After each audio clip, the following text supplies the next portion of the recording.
सबसे पहला यहाँ पे क्वेश्चन ये है कि इंफॉर्मेशन सिक्योरिटी किसे कहते हैं। तो इंफॉर्मेशन सिक्योरिटी जो है वो कॉम्बिनेशन है एप्लीकेशन सिक्योरिटी पे, एप्लीकेशन सिक्योरिटी, इंटरनेट सिक्योरिटी और नेटवर्क सिक्योरिटी का। मतलब इन तीनों चीजों को मिला करके इंफॉर्मेशन सिक्योरिटी बनाया गया। मतलब ये है कि एक कैंडिडेट अगर आप देखें जो सिक्योरिटी की नॉलेज रखता है, अगर उसे एप्लीकेशन पे सिक्योरिटी लगाना आता हो, उसे इंटरनेट पे सिक्योरिटी लगाना हो आता हो, और अगर उसे नेटवर्क पे सिक्योरिटी लगाना आता हो, तो हम उसको साइबर सिक्योरिटी भी एक्सपर्ट कह सकते हैं। अब यहाँ पे कंडीशन ब्रदर क्या है,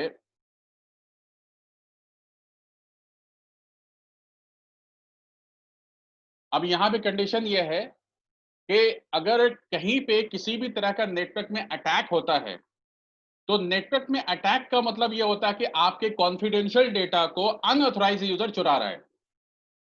तो यहाँ पे डिक्रीज इन प्रोडक्टिविटी हो जाएगा। अगर आप नेटवर्क में कोई इश्यू आता है तो आपके प्रोडक्टिविटी में इश्यू आ जाएगा, सेल्स से जो रेवेन्यू जनरेट हो रहा है उस पर प्रॉब्लम क्रिएट हो जाएगी, है ना। और जो अनऑथराइज सेंसिटिव डेटा उसको एक्सेस कर लेगा कोई भी अनऑथराइज यूजर। तो ये सारे जो 4 5 6 7 8 जो पॉइंट्स हैं, ये वो पॉइंट्स है जब अगर आपके नेटवर्क में किसी भी तरह का अटैक होता है तो ये सारे इवेंट होते हैं। दूसरी कंडीशन ये है कि सिक्योरिटी जो हम इंप्लीमेंट करने वाले हैं अपने नेटवर्क इन्वायरमेंट में, उसका उसका गोल क्या है, हम क्या करने वाले हैं। तो गोल जो हमारा है, गोल ऑफ इंफॉर्मेशन सिक्योरिटी क्या है, कॉन्फिडेंशियलिटी हमारा एक गोल है, इंटीग्रिटी हमारा गोल है और अवेलेबिलिटी हमारा गोल है। अब सबसे पहले इस बात को समझने की कोशिश करें कि कॉन्फिडेंशियलिटी किसे कहते हैं। तो कॉन्फिडेंशियलिटी के बारे में यहां लिखा गया कि prevent the disclosure of sensitive information from unauthorised people, resources and process. मतलब यह है कि आपका कोई कॉन्फिडेंशियल डेटा जो आपके ऑर्गेनाइजेशन के लिए बहुत इंपॉर्टेंट है, या यूं कहें कि अगर मेरे पास एक बैंक है और बैंक के अंदर सारे सारे जो हमारे यूजर्स हैं उनका पूरा डेटाबेस है, उनका पासवर्ड है, सारी कॉन्फिडेंशियल इंफॉर्मेशन वहां पड़ी हुई है, अगर वहां पे उस इंफॉर्मेशन को कोई अनऑथराइज कोई एक्सेस करेगा तो वो हमारी कॉन्फिडेंशियलिटी हमारी वहां लूज हो रही है। तो ऐसे कंडीशन में कॉन्फिडेंशियलिटी जो हमारी यहाँ पे है उसको अगर हम देखें, उसको कॉन्फिडेंशियलिटी की बात करें तो होना ये चाहिए कि जब भी कोई डेटा अगर आप इंटरनेट पे फॉरवर्ड कर रहे हो, जैसे मान लीजिए कि अगर हम यहाँ पे अपने ऑर्गेनाइजेशन में किसी तरह का डेटा अगर फॉरवर्ड कर रहे हैं, तो before sending data you should encrypt the data. मतलब ये है कि आपके अगर आपने अपने सिस्टम पे आईसीआईसीआई का जो आपने पोर्टल खोला हुआ है, और पोर्टल खोलने के बाद आपने वहां पे यूजर नेम और पासवर्ड लिखा, तो वो यूजर नेम पासवर्ड जो हमारा है, वो जो यूजर नेम पासवर्ड हमारा है कि हमारे सिस्टम से निकलने से पहले ही उसको इनक्रिप्ट कर दिया जाए, ऐसी भाषा में तब्दील कर दिया जाए कि हमारा जो हैकर, अगर हैकर हैक भी करना चाहेगा हमारी कॉन्फिडेंशियल डेटा को, तो उसे वो डिक्रिप्ट नहीं कर पाएगा, बिकॉज हमने भेजने से पहले उसको इनक्रिप्ट कर दिया है। तो आपको अगर आप जब आगे जाएंगे तो आपको ये पता चलेगा कि कॉन्फिडेंशियलिटी जो है, कॉन्फिडेंशियलिटी जो हम यहाँ पे प्रोवाइड कर रहे हैं, वो हम कुछ कुछ एल्गोरिथम के बेसिस पे करते हैं। तो वो हमारा जो एल्गोरिथम है, जैसे एक एल्गोरिथम का नाम है डेस, DES, डेस। एक और एल्गोरिथम है जो डेस से ज्यादा एडवांस है, उसे बोलते हैं 3 डेस। और इससे भी एक एल्गोरिथम एडवांस है, उसको बोलते हैं AES, और ये कई फ्लेवर में आता है।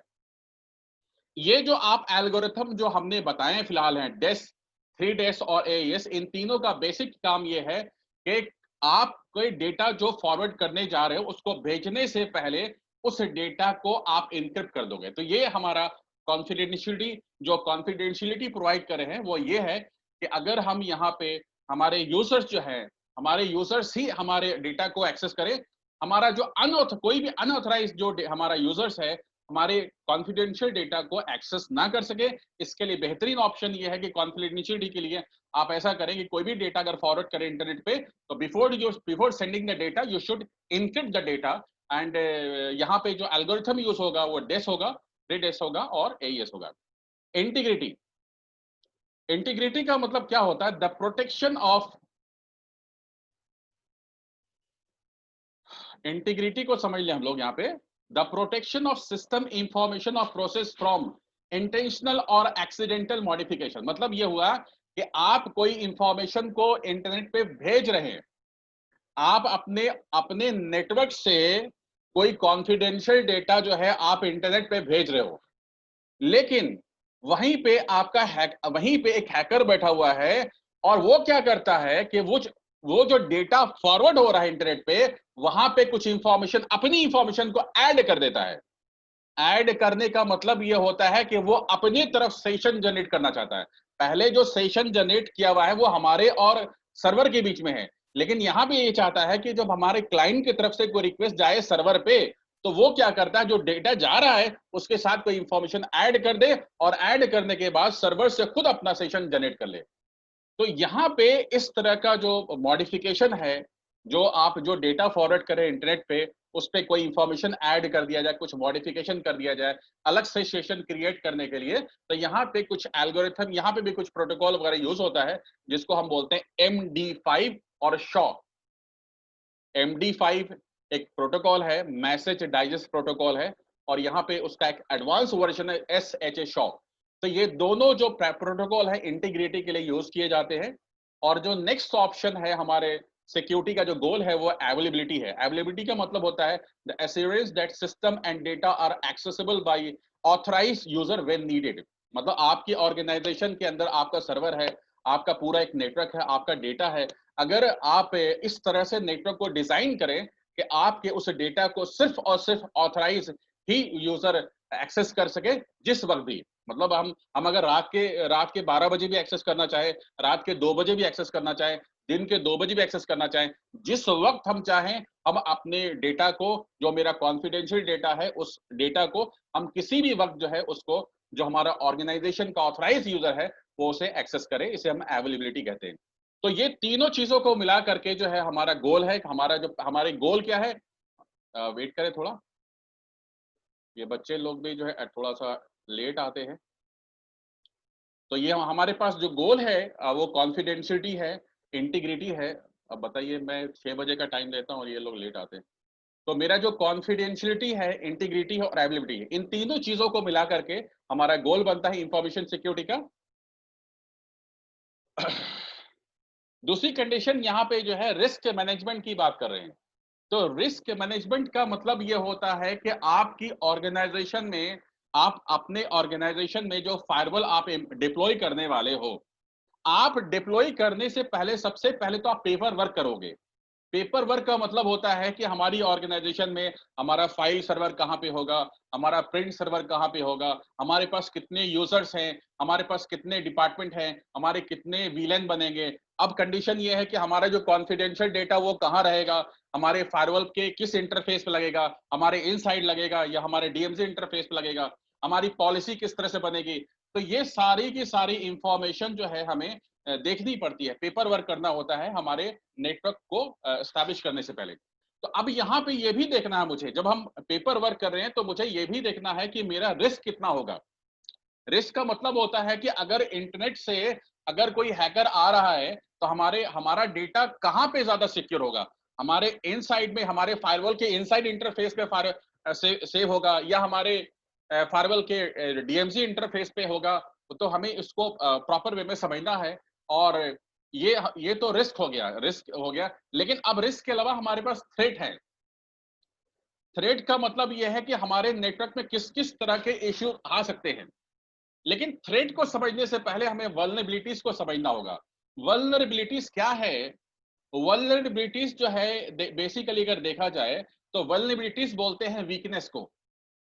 वीकनेस का मतलब क्या हो गया, अगर हमारे कंप्यूटर में हमने विंडोज 10 ऑपरेटिंग सिस्टम डाल रखा है, लेकिन हमने अपने सिस्टम के ऊपर जो है वो एंटीवायरस नहीं इंस्टॉल किया। तो अगर आप एंटीवायरस नहीं इंस्टॉल करेंगे तो हो सकता है कि हमारे नेटवर्क में किसी ना किसी तरह का अटैक हो सकता है, हमारे कंप्यूटर पे अटैक करके वो डेटा चुरा सकता है।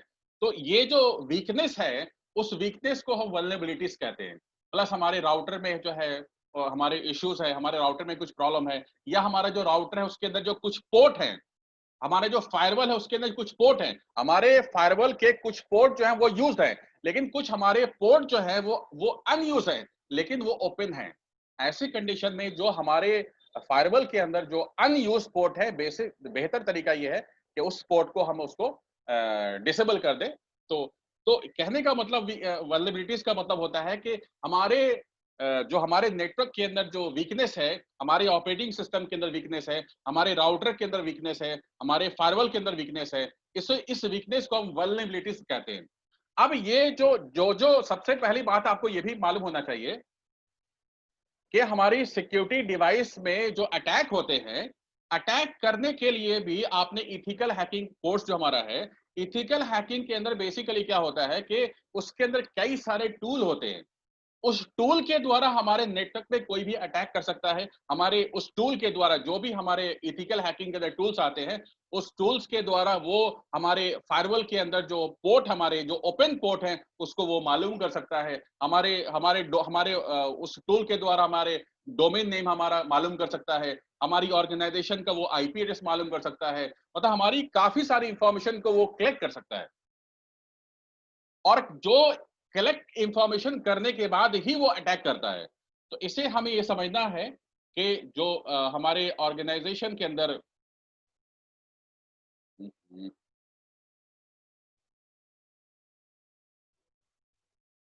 हमारी ऑर्गेनाइजेशन के अंदर सबसे पहले जब हम पेपर वर्क करते हैं तो हमें जो हमारा नेटवर्क में जो रिस्क है उसे एनालाइज करना होता है, थ्रेट्स को समझना होता है, वल्नरेबिलिटीज जो है हमारे ऑर्गेनाइजेशन में क्या क्या वीकनेस है वो समझना होता है, और फिर बाद में उसका काउंटर मेजर भी निकालना होता है। काउंटर मेजर का मतलब हो गया कि भाई ठीक है, हमारे नेटवर्क में ये वल्नरेबिलिटीज है, ये वीकनेस है, ये थ्रेट्स है, तो उस थ्रेट को कैसे बचाया जाए, तो उसको हम बोलते हैं काउंटर मेजर। अब कंडीशन यहाँ पे ये है कि कई तरह के अटैक होते हैं। तो ये जो कुछ ऑप्शन यहाँ पे ये दिए गए हैं कि network type of network threats, तो थ्रेट्स में क्या है, ये एक जिसको हमने आपने शायद सुना होगा, डॉस अटैक। तो डॉस क्या है, ये डिनाइल ऑफ सर्विस है। एवएस ड्रॉपिंग हो गया, पैकेट रिप्ले हो गया, man in the middle attack हो गया। अब man in the middle attack जो हम लोग आगे आपने देखा था, कल हमने पढ़ा था डीएससीपी के बारे में। तो डीएससीपी जो स्टूपिंग है, वो डीएससीपी स्टूपिंग क्या, वो भी एक तरह का man in the middle attack नहीं रहता है। पैकेट मॉडिफिकेशन, ये सारे तरह के अटैक हैं जिनको हम कहते हैं net type of network threats. और ये कई तरह के होते हैं। जैसे आप डॉस अटैक की बात करेंगे, डॉस अटैक भी कई डिफरेंट टाइप का होता है। Man in the middle attack भी कई तरह के होते हैं। तो ये वीकनेस के बारे में आपको इंफॉर्मेशन दी गई है कि वीकनेस वल्नरेबिलिटीज क्या होता है, वीकनेस क्या होता है। और रिस्क मैनेजमेंट के बारे में यहाँ पे है कि the potential danger poses by vulnerabilities, मतलब वो जो वल्नरेबिलिटीज हमारी है उसी के बेसिस पे थ्रेट्स किए जाते हैं, थ्रेट्स देखे जाते हैं। और थ्रेट्स जो एजेंट हमारा है, the entity that identify a vulnerabilities, तो मैंने पहले ही कहा आपको कि हमारे पास कुछ इस तरह के टूल्स होते हैं जिससे हम अपनी ऑर्गेनाइजेशन के अंदर जो हमारा फायरवॉल डिप्लॉय है उसके अंदर जो वल्नरेबिलिटीज उसको मालूम किया जा सके। तो ये सारी चीजें हैं। मतलब ये कहे कि थर्ड पार्टी सॉफ्टवेयर मार्केट में बहुत सारे अवेलेबल हैं जिसके बेसिस पे हम उसको देख सकते हैं। और काउंटर मेजर की बात है, देखिए एक चीज समझ लीजिए। आप ठीक है, आपने पढ़ा है कि भाई फायरवॉल जो है वो अगर हम किसी ऑर्गेनाइजेशन में डिप्लॉय करते हैं तो हमारी जो है नेटवर्क को सिक्योर करता है। लेकिन मेरे भाई वो 100% सिक्योर नहीं करता है। इसीलिए देखिए काउंटर मेजर में लिखा हुआ put into the place to mitigate the potential risk.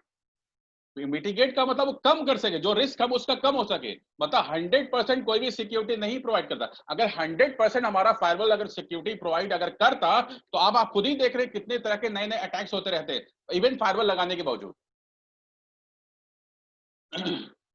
अब यहाँ पे कंडीशन ये है कि अटैक जो होते हैं, टाइप्स ऑफ अटैक कितने तरह के होते हैं।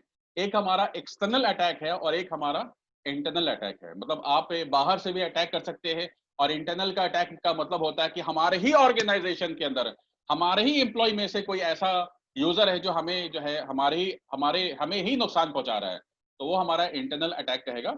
और उसके बाद फिर फर्दर से क्लासिफाई किया गया यहाँ पे पैसिव और एक्टिव अटैक। तो पैसिव अटैक सबसे ज्यादा डेंजर होता है।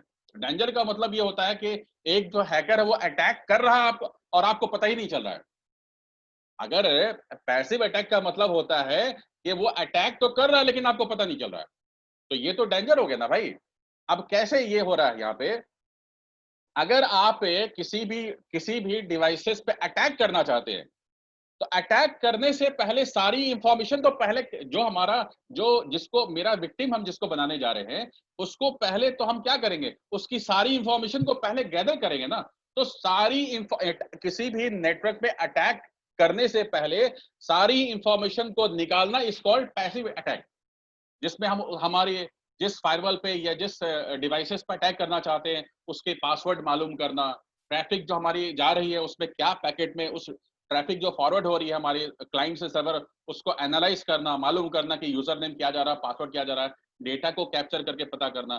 तो मतलब ये है कि आप किसी भी डिवाइसेस पे अगर आप अटैक करना चाहते हो तो अटैक करने से पहले पूरी इंफॉर्मेशन को कलेक्ट करना पैसिव अटैक करता है। और after collecting all the information, मतलब पैसिव अटैक कर लेने के बाद तब हम जा करके एक्टिव अटैक करते हैं। एक्टिव अटैक का मतलब होता है कि जो भी हमें किसी भी डिवाइसेस का यूजर नेम और पासवर्ड अगर पता चल गया तो हम उस डिवाइसेस पे लॉगिन करेंगे और जो भी हम चाहते हैं वो हम कर सकते हैं। देखिए यहाँ पे कुछ तरह के अटैक है, यहाँ पे स्पेसिफिक नेटवर्क अटैक और कई तरह के अटैक आप देख रहे हैं। एआरपी अटैक देख रहे हैं, जो हमने आपको जब हम सीसी ने स्टार्ट किया था उसी वक्त हमने पढ़ा था कि एआरपी क्या होता है, एड्रेस रेजोल्यूशन प्रोटोकॉल। तो ये उस वहां पे भी अटैक हो सकते हैं। तो एआरपी अटैक है, ब्रूट फोर्स अटैक है जहाँ पे पासवर्ड मालूम किया था, वॉर्म्स होते हैं, फ्लडिंग होती है, स्निफिंग होती है, स्टोपिंग होती है। स्टोपिंग मैंने आपको बताया भी है कि स्टोपिंग क्या होती है। टनलिंग अटैक होता है। ये सारे तरह के नए नए अटैक्स हैं यहाँ पे। तो आगे देखते हैं। तो अब कंडीशन ये है कि डॉस अटैक जो होता है उसको हम कैसे समझें। देखिए डॉस अटैक डिफरेंट टाइप के होते हैं। अब डॉस अटैक का मतलब ये होता है कि मान लीजिए कि हमारा कोई मेल सर्वर है। अब वो जो मेल सर्वर हमारा है वो 1 सेकंड में, देखिए यहाँ पे क्या लिखा हुआ है, if a mail server is capable of receiving and delivering 10 message a second. मतलब हमारा एक मेल सर्वर है जो जो आपका 10 मैसेज 1 सेकंड में रिसीव और सेंड कर सकता है। लेकिन क्या हुआ कि हमारे अटैकर ने सेम टाइम पे 20 इंफॉर्मेशन पास कर दी। तो नेचुरल सी बात है कि जो उसकी लिमिट है उस लिमिट से ज्यादा अगर आप इंफॉर्मेशन पास करेंगे तो अब हमारा जो नेटवर्क है वो चोक कर जाएगा। इवन हो सकता है कि जो एक्चुअल जो ट्रैफिक को फॉरवर्ड करना वो भूल करके वो उसी में उलझ करके रह जाए। और इस तरह के अटैक को हम बोलते हैं डॉस अटैक। और ये डॉस अटैक डिफरेंट टाइप के होते हैं। अब आपने देखा होगा कि डीएनएस के अंदर भी मैंने आपको बताया था लास्ट क्लास के अंदर कि जब हम टीसीपी का जो 3 वे हैंडशेक होता है तो वहां पे क्या होता है कि किसी क्लाइंट के द्वारा सबसे पहले जब टीसीपी का ऑप्शन आता है तो टीसीपी क्या करता है, कनेक्शन बनाता है। कनेक्शन एस्टैब्लिश करने के बाद फिर डेटा फॉरवर्ड करता है, फिर कनेक्शन को टर्मिनेट करता है। हमने पढ़ा भी था। तो हमने ये बताया था कि टीसीपी के अंदर सबसे पहले कनेक्शन को एस्टैब्लिश करने के लिए टीसीपी जो है क्लाइंट की तरफ से सिन पैकेट भेजता है। सिन सिन मतलब सिंक्रोनाइज। अब देखिए क्लाइंट की तरफ से अगर सिन जाता है तो सर्वर उसका जवाब किसमें देता है, सिन एक्ट से देता है। और फिर क्लाइंट जो है दोबारा सिन भेजता है, एक्ट भेजता है। अब कंडीशन ये है कि अगर सेम क्लाइंट के द्वारा 10,000 सिन भेज दिया जाए, बात को समझिए, पहले एक क्लाइंट पीसी एक सिन भेज रहा था, अब हम यहाँ पे 10,000 सिन भेज देते हैं। तो अब एक्चुअल में क्या होगा, जो उसकी लिमिट है उस लिमिट से ज्यादा अगर सिन भेज रहे हैं तो वो जो उसकी जो एक्चुअल ट्रैफिक उस हमारे मेल सर्वर पे आ रही थी या डीएनएस सर्वर पे आ रही थी उसको वो छोड़ करके इसमें उलझ के रह जाएगा और हमारा नेटवर्क जो है स्लो हो जाएगा। और हो सकता है कि हमारे डिफरेंट यूजर जो डिफरेंट डिफरेंट लोकेशन से हमारे मेल सर्वर को या हमारे फाइल सर्वर को या हमारे वेब सर्वर को एक्सेस किया, उनका कनेक्शन डिस्कनेक्ट हो जाए। तो ये भी कई तरह के, मतलब ऐसा नहीं कि डॉस अटैक भी डिफरेंट टाइप का होता है। और ये जो जितने भी अटैक जो मैंने अभी अभी आपको बताया, सिन फ्लैट अटैक वही है जो मैंने अभी आपको बताया। और डीएनएस अटैक है, ईमेल अटैक है, वायरस है, वॉर्म है। तो ये कई तरह के जो है ये सारे क्या, ये एक सॉफ्टवेयर है। आपने सुना होगा वायरस, सुना होगा। अरे वायरस क्या, वायरस एक तरह की प्रोग्रामिंग होती है। उस प्रोग्रामिंग में यह है कि जैसे ही उस प्रोग्राम पे आपने क्लिक किया, आपके आपके जो मल्टीपल फाइल है उसको आपके सिस्टम में जो फाइल है उसका मल्टीपल फाइल क्रिएट करता है। अब उस वजह से क्या होता है कि हमारा नेटवर्क स्लो हो जाता है। तो डिफरेंट टाइप के हमारे अटैक है जो हमें डॉस अटैक के अंदर या डिनाइल ऑफ सर्विस अटैक के अंदर आते हैं। बफर ओवरफ्लो, सिन फ्लैट अटैक है, टीयर ड्रॉप अटैक है। ये सारे पढ़िएगा थोड़ा सा इंटरनेट से निकाल के। मेल अटैक है, वायरस है, वॉर्म है। ये वही चीज है जो अभी अभी हमने समझाया है। सिन फ्लड अटैक जो मैंने अभी आपको समझाया कि कभी भी क्लाइंट और सर्वर के बीच में डेटा फॉरवर्ड करने से पहले 3 वे हैंडशेक होता है, क्लाइंट के द्वारा सिन भेजा जाता है, सर्वर उसका जवाब सिन एक्स से देता है, फिर क्लाइंट उसका एक्नॉलेजमेंट भेजता है, कनेक्शन एस्टैब्लिश होता है, डेटा फॉरवर्ड होता है, फिर कनेक्शन लास्ट में टर्मिनेट करता है। तो वही चीज़ है कि आपने जहाँ पे 1 सिन भेजना था, वहाँ पे आपने 10,000 सिन भेज दिया। तो ये भी एक तरह का अटैक होता है, जिससे ये भी जो अटैक है डॉस अटैक के अंदर ही आता है। देखिए, ये भी एक तरह का अटैक है। इस अटैक में क्या हो रहा है? हाँ, हाँ।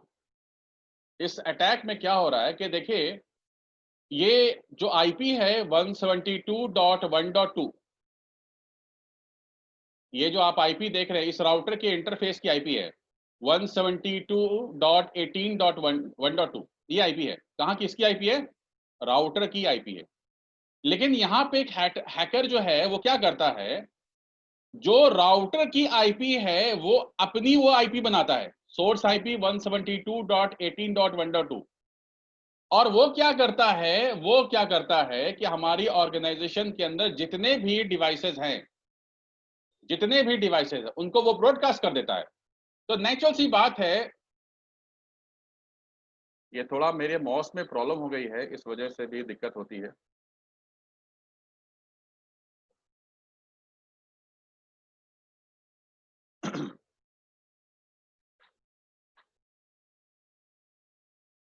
तो मैं ये कह रहा था कि अगर जो एक्चुअल आईपी है हमारे या राउटर की एक्चुअल आईपी क्या है? 172.18.1.2। लेकिन यहाँ पे जो हैकर है वो क्या करता है, ये जो राउटर की आईपी वो खुद अपनी आईपी, मतलब क्या हुआ कि किसी और का चेहरा अपने चेहरे पर लगा रहा है। तो यहाँ पे सोर्स आईपी अपनी बनाता है, मतलब वो ये कहता है कि सोर्स जो रिक्वेस्ट करने वाला है वो 172.18.1.2 है, और वो लास्ट में क्या करता है, वो ब्रॉडकास्ट कर देता है। नेचुरल सी बात है कि जब वो ब्रॉडकास्ट करेगा तो उसके पास रिप्लाई भी तो आएगा। रिप्लाई किससे आएगा? रिप्लाई सारे डिवाइसेस के द्वारा आएगा। तो एक्चुअल में क्या है कि हमारे हमारे इस राउटर ने अगर कोई पैकेट भेजा, तो नेचुरल सी बात है, आपको पहले ही पता है कि राउटर के इंटरफेस पे जो आईपी पड़ता है वो यूनिकास्ट पड़ता है। बात को समझिएगा, यूनिकास्ट अगर भेजेगा तो अगला जो जिसको वो रिक्वेस्ट करा वो उस एक्सेप्ट करे, वो ये करेगा कि अगर किसी भी डिवाइसेस के द्वारा यूनिकास्ट अगर ट्रैफिक भेजी जा रही है तो वो यूनिकास्ट से रिसीव करेगा। लेकिन यहाँ पे क्या हो रहा है कि यहाँ पे हमारे हैकर ने क्या किया, सोर्स आईपी राउटर की रखी और डेस्टिनेशन आईपी उसने ब्रॉडकास्ट कर दिया। तो नेचुरल सी बात है, ब्रॉडकास्ट अगर करेगा तो सेम टाइम पे सारी डिवाइसेस जो है उसको आंसर किसको करेगा? इस इंटरफेस पे करेगा। अब आप समझने वाली बात है कि अगर ऑर्गेनाइजेशन के अंदर 250 कंप्यूटर हैं, अगर 250 कंप्यूटर की तरफ से अगर इको रिप्लाई यहाँ पे आ जाएगा तो इस राउटर का इंटरफेस सारे को जवाब देने में ही बिजी हो जाएगा और हमारा नेटवर्क जो है स्लो हो जाएगा। तो ये भी एक तरह का अटैक है। ये भी हमारा जो स्मर्फ अटैक जिसको बोलते हैं, ये डॉस अटैक के अंदर आते हैं। ये हमने इसकी वीडियो बना रखी है, वीडियो बन रही है, इसको देखिएगा आप। इसको हम बोलते हैं आईपी स्पूफिंग बोलते हैं।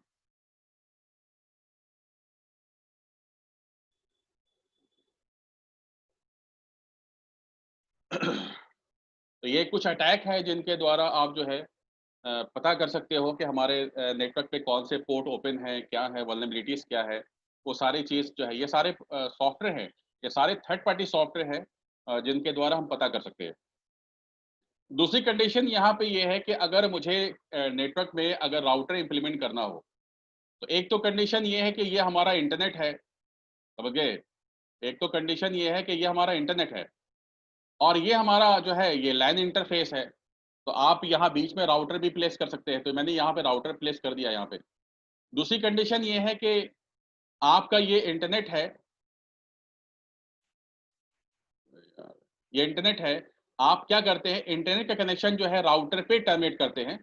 तो ये राउटर पे टर्मिनेट हो गया है, और राउटर पे टर्मिनेट होने के बाद बीच में हमने यहाँ फायरवॉल लगा रखा है, और फायरवॉल के बाद फिर हमारा लैन है। इसका मतलब ये है कि अगर कोई लैन की तरफ से ट्रैफिक जाती है तो सबसे पहले हमारे फायरवॉल पे आएगी। फायरवॉल क्या करेगा? कनेक्शन को मेंटेन करेगा। और फायरवॉल के बारे में हम जो हमारी कल की क्लास होगी उसमें हम और भी डिटेल बताएंगे आपको।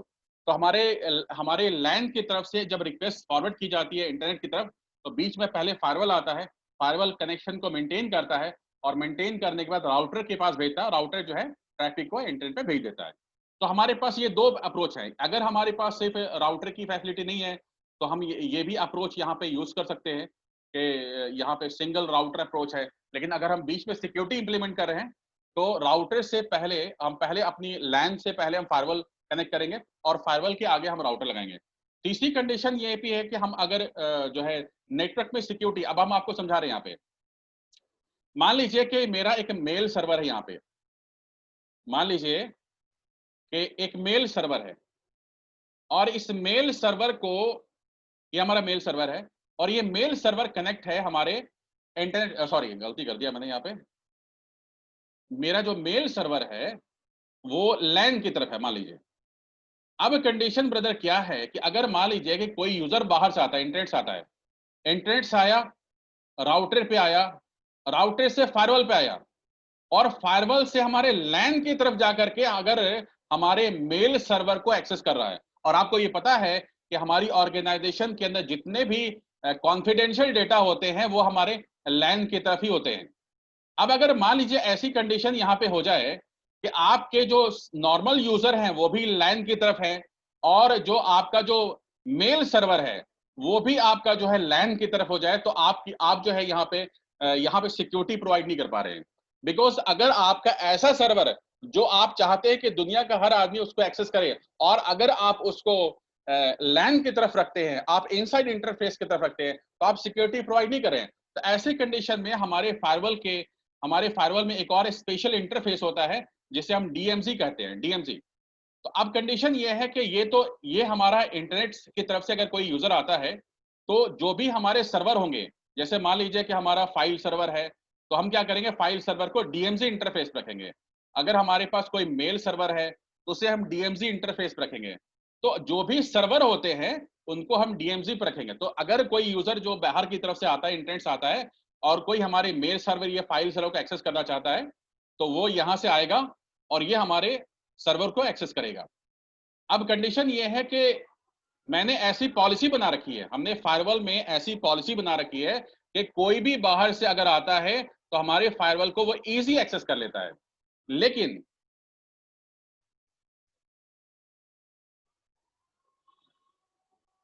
लेकिन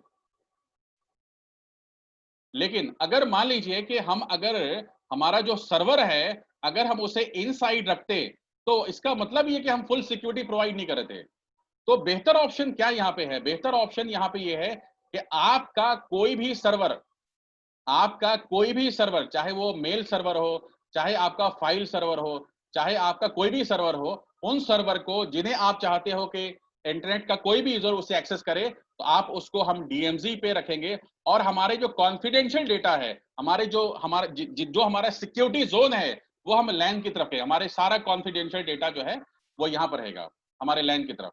तो इसका मतलब ये है कि फायरवॉल में बेसिकली 3 इंटरफेस बनते हैं। एक वो इंटरफेस है जो आउटसाइड इंटरफेस हो गया, जो इंटरनेट की तरफ कनेक्ट कर रहा है। एक वो इंटरफेस जो हमारे लैन की तरफ कनेक्ट कर रहा है उसको हम इनसाइड इंटरफेस कहते हैं। तो ये हमारा आउटसाइड इंटरफेस हो गया जो इंटरनेट की तरफ जा रहा है। ये इंटरफेस जो हमारे लैन की तरफ जा रहा है वो इनसाइड इंटरफेस हो गया। और हमारी ऑर्गेनाइजेशन के अंदर जो भी सर्वर है उनको हम स्पेशल टाइप के इंटरफेस रखते हैं जिसको हम डीएमजी कहते हैं। तो कल जो हम फायरवॉल की क्लास के बारे में बताएंगे तो वहां पे और भी बहुत सारी चीजें यहाँ पे जिक्र करेंगे।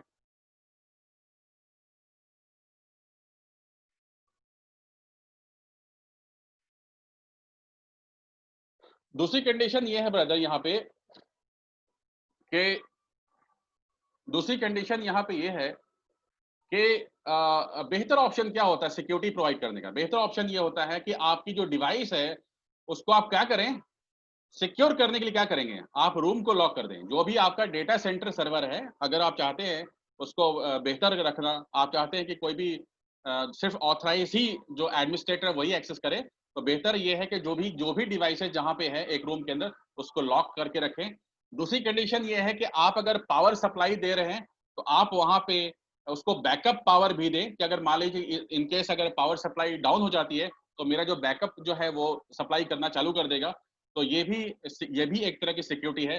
दूसरी कंडीशन ये है कि आपका जो ऑपरेटिंग सिस्टम है या आपकी जो कॉन्फ़िगरेशन फाइल है उसका आप बैकअप लेके रखें। मतलब आपने जो फायरवॉल कॉन्फ़िगर किया है वो सारी कॉन्फ़िगरेशन जो है वो कॉन्फ़िगरेशन फाइल में रहती है। या आपका जो फायरवॉल उसका जो ऑपरेटिंग सिस्टम है उसको जो बेसिकली आप क्या करेंगे, उसका बैकअप, ऑपरेटिंग सिस्टम का बैकअप लेकर रखें।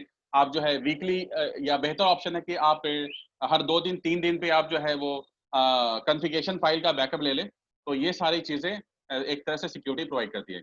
दूसरी कंडीशन यहाँ पे ये है कि राउटर हार्डनिंग। राउटर हार्डनिंग का मतलब ये होता है कि आपका जो एडमिनिस्ट्रेटिव कंट्रोल जो होना चाहिए वो तगड़ा होना चाहिए। मतलब आप एडमिनिस्ट्रेटिव कंट्रोल का मतलब ये है कि आप कई लेवल पे जो है वो पासवर्ड इंप्लीमेंट करेंगे कि हमारे जो डिवाइसेस को कोई भी आसानी से एक्सेस ना कर सके। दूसरी कंडीशन ये है कि जो हमारे पोर्ट जो अनयूज पोर्ट है उसको आप डिसेबल करके रखें। जो ऐसे इंटरफेस जो आप यूज नहीं कर रहे हैं उसे भी आप डिसेबल करके रखें। जो अननेसेसरी जो हमारी सर्विसेज चल रही जिसका हम इस्तेमाल नहीं कर रहे हैं उसको भी हम डिसेबल करके रखें। तो ये बेहतर ऑप्शन है हमारे राउटर को बेहतर करने के लिए, हमारे फायरवॉल को बेहतर करने के लिए और हमारी टाइट सिक्योरिटी लगाने के लिए ये सारे बेस्ट ऑप्शन हमारे लिए।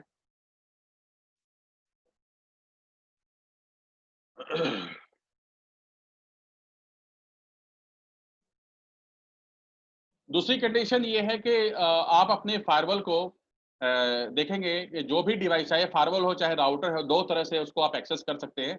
लोकल एक्सेस का मतलब होता है कि आपकी जो डिवाइस है उस डिवाइस में आप डायरेक्ट अपना लैपटॉप लगाते हैं और कंसोल केबल लगाते हैं। तो ये भी एक तरह का ये है कि आप ऐसी डिवाइस जिसको आप डायरेक्ट आप कंसोल लगा के एक्सेस कर रहे हो, तो वो आपका लोकल एक्सेस हो गया। दूसरी कंडीशन ये है कि आपका जो एडमिनिस्ट्रेटर है वो कहीं और बैठा हुआ है। ये आपका एडमिनिस्ट्रेटर जो है वो यहाँ बैठा हुआ है, आपकी डिवाइस ये है जिसे आप एक्सेस करने वाले हो, या आपकी जो डिवाइस, आपका जो एडमिनिस्ट्रेटर है वो कहीं इंटरनेट पे बैठा हुआ है और आपके ये फायरवॉल को या आपके राउटर को एक्सेस करना चाहता है, तो ऐसे एक्सेस होंगे तो उसे हम कहते हैं रिमोट एक्सेस। तो बेसिकली बेहतर ऑप्शन ये है कि आप जब रिमोट एक्सेस कॉन्फ़िगर करें तो यहाँ पे आप टेलनेट इनेबल कर दें या एसएसएच इनेबल कर दो। बेस्ट ऑप्शन ये है कि आप किसी भी डिवाइसेस पे एसएसएच कॉन्फ़िगर करके रखें।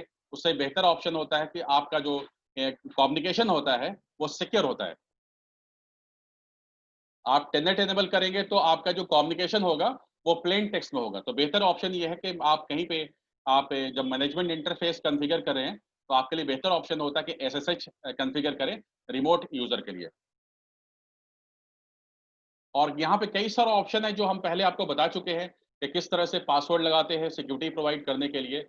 इनेबल मोड पे कैसे पासवर्ड लगाते हैं, आपका जो सिक्योरिटी पासवर्ड किस तरह से लगता है, आप जो है कंसोल पे कैसे पासवर्ड लगाते हैं, टेलनेट के लिए कैसे पासवर्ड लगाते हैं। तो ये कई सारे तरीके हैं और ये टॉपिक पे हमने काफ़ी सारा डिस्कशन किया है, समझ गए? तो उसके बाद जो है जो ये बेसिक इन्फॉर्मेशन थी हमारी सिक्योरिटी की। और इसके बाद जो है लास्ट क्लास में जो नेक्स्ट क्लास के अंदर जो है हम फायरवॉल से रिलेटेड क्लासेस स्टार्ट करेंगे और फिलहाल हमें रिकॉर्डिंग को स्टॉप कर